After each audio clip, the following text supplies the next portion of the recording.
So hello guys, চলে এসেছে আরও একটা নতুন ভিডিও নিয়ে তোমাদেরকে নতুন ভিডিও দিতে। সো আজকে ভিডিও দিতে অনেকটা লেট হয়ে গেল, তো তার জন্য অবশ্যই আমরা ক্ষমা প্রার্থী আপনাদের কাছে। সো আমাদের এই চ্যানেলে যারা নতুন তারা অবশ্যই চ্যানেলটিকে সাবস্ক্রাইব করুন। তো বন্ধুরা, তোমাদেরকে আমরা বিগত দুদিন যে সমস্ত ভিডিও দিয়েছিলাম অবশ্যই তোমাদের কারোর ভালো লেগেছে, কারোর খারাপ লেগেছে। তো অবশ্যই উত্থান পতনের মধ্য দিয়েই কিন্তু আমরা আজকে এই পর্যায়ে এসেছি। তো আশা করা যায় সামনের দিনে আরও ভালো করব। তোমরা অবশ্যই আমাদেরকে আশীর্বাদ দাও যাতে আমরা সামনের দিনে আরও ভালো কিছু করতে পারি। তো আজকের ভিডিওটা যে উদ্দেশ্য করা, আমরা এমন একটা জায়গায় এসেছি, এই জায়গাটা কিন্তু খুব একটা নিরিবিলি জায়গা যাকে বলা চলে, মানুষজন এখানে খুব কমই আসে। আমরা এমন একটা জায়গায় এসেছি, তোমরা হয়তো অবশ্যই দেখতে পাচ্ছ সামনে একটা মন্দির আছে, এখানে একটা বহু প্রাচীন গাছ আছে। সো আমাদের জেঠুমশাই এবং দাদু এবং অন্যান্য আরও বয়স্ক মানুষদের কাছে শোনা আছে যে এই গাছটার বয়স মোটামুটি 200 থেকে 250 বছর বয়স। তা আমরা সেই গাছ সম্পর্কে তোমাদেরকে একটা ভিডিও দেওয়ার জন্য একটু আজ সকাল থেকে চেষ্টা করছি, কিন্তু যেহেতু আজ একটু হোলির দিন, তার জন্য আজকে একটু হোলি খেলাতে ব্যস্ত ছিলাম। তো বন্ধুরা, এই গাছটা কিন্তু তমাল গাছ এবং এর পাশে আছে মাধবী গাছ।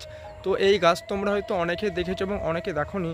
তবে এই গাছ সম্পর্কে তোমাদেরকে ঠিক বেশি কিছু ইন্ট্রোডিউস করাতে পারলাম না, কারণ আমাদেরও যৎসামান্যই জানা আছে, আমাদের বাপ ঠাকুরদার কাছে শোনা আছে যে এই গাছটার বয়স নাকি 250 থেকে 300 বছর। সো এ দেখো, এই গাছগুলো দেখো, আমরা একটু চারিদিকের ন্যাচারালটা একটু ঘুরিয়ে দেখাচ্ছি এই যে।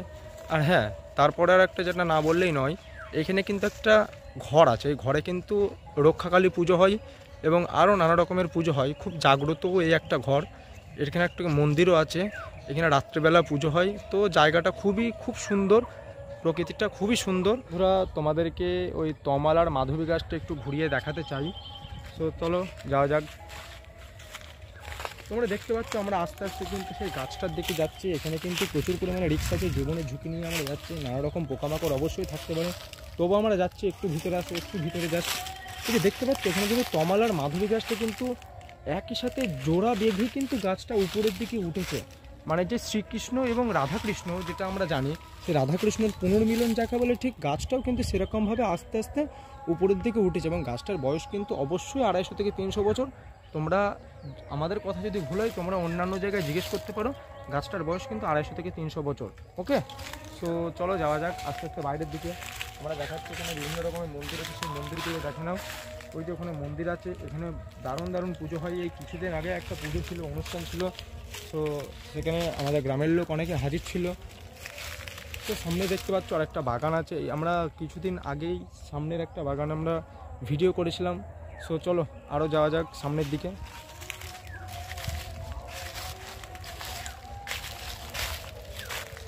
তো বন্ধুরা, তোমাদেরকে ভিডিও দেওয়ার উদ্দেশ্য ঠিক যে কতটা আমাদেরকে ফলপ্রসূ দেবে তা কিন্তু আমরা ঠিক বলতে পারছি না, তবুও আমরা ঠিক যতটুকু চেষ্টা করছি ঠিক ততটুকুই দিচ্ছি, এর থেকে বেশি আমরা কিছু পারছি না। এই জন্য কিন্তু তোমরা কিছু মনে টনে কিছু করো না। আর দ্বিতীয়ত যে কথাটা বলবো, এই যে সামনে যে আর একটা গাছ দেখতে পাচ্ছ, এই গাছটার বয়সও প্রায় 150 বছর। আমাদের জেঠুমশাই বলছিল যে এই গাছটার বয়স 150 বছর।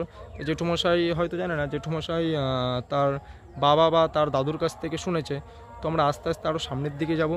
দেখতে পাচ্ছ এই গাছটা, এখানে যতগুলো গাছ ঠিক খুব বড় আছে, সেই গাছগুলোর বয়সই কিন্তু অনেক বেশি।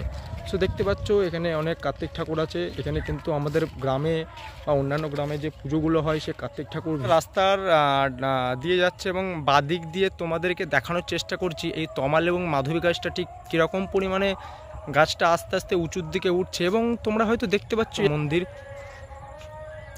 সো তোমাদের একটু ঘুরিয়ে দেখাবো বিষয়টা। দেখো বন্ধুরা, চারিদিকের প্রাকৃতিক দৃশ্যটা একবার দেখো বন্ধুরা, ঠিক কতটা পরিমাণে সুন্দরদায়ক দেখতে পাচ্ছ। সো এরকমই ভিডিও আমরা প্রতিদিন দিতে থাকবো। তোমরা যদি এই রকম ভিডিও আরও বেশি করে চাই, আমাদেরকে অবশ্যই কমেন্ট করবে এবং বেশি করে লাইক এবং সাবস্ক্রাইব করবে। ওকে বন্ধুরা, তো আজকে এই পর্যন্ত, আর বেশি কিছু বলবো না। Tata, good bye.